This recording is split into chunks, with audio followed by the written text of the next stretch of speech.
السلام علیکم۔ آج میں آپ لوگوں کو تنہائی، اداسی اور خلا کے بارے میں بتاؤں گی۔ انسانوں کے اس سیلِ رواں، اس بے پناہ ہجوم میں ہم سب اکیلے ہیں۔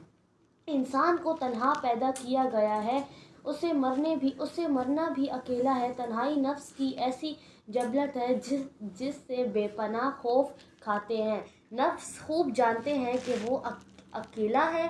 اس احساس کو، اس جذبے کو دبانے کے لیے، اس تنہائی سے بھاگنے کے لیے وہ محرق میں، رشتوں ناتوں میں پناہ لیتا ہے، ہنسی مذاق کرتا ہے۔ زندگی کو مصروف رکھنا اس کا واحد مشن ہے۔ یہ کسی صورت اکیلا نہیں ہونا چاہتا۔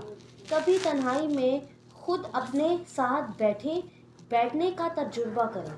کچھ نہ سوچیں، کسی خیال کو اٹینڈ نہ کریں، بس بیٹھ جائیں۔ آپ دیکھیں گے کہ جسم میں بے پناہ تناؤ پیدا ہو گیا ہے، بے چینی بڑھ رہی ہے، وقت گزرنا محال ہو رہا ہے۔ جو انسان تنہائی میں اپنے آپ کے ساتھ چند لمحے نہیں گزار سکتا، اسے احساس ہو جانا چاہیے کہ وہ کتنی بری صحبت میں ہے۔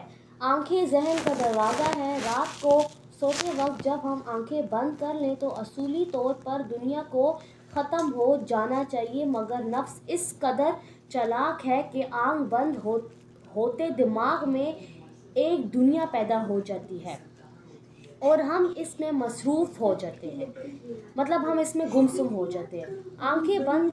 آنکھیں بند کر کے پرسکون ریلیکس ہو کر بیٹھ جائیں اور مشاہدہ کریں کہ آپ کے اندر کیا چل رہا ہے۔ غور آبزرو کریں۔ جتنا اندر جائیں گے، جتنا گہرائی سے اندر جائیں گے، دیکھیں گے کہ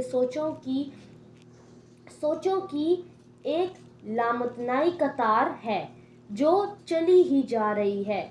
اسے غور سے دیکھیں، دیکھتے رہیں۔ اپنی سوچوں کے سلسلے کا مطالعہ کریں۔ آپ کو دکھائی دے گا کہ دو طرح کی سوچ پیدا ہو رہی ہے۔ ایک تصویر ہے، دھندلی سی دکھائی نہ دینے والی تصویر کی ایک قسم ہے جو ایک کے بعد اور دوسری کے بعد تیسری چلتی ہی جا رہی ہے۔ جزاک اللہ۔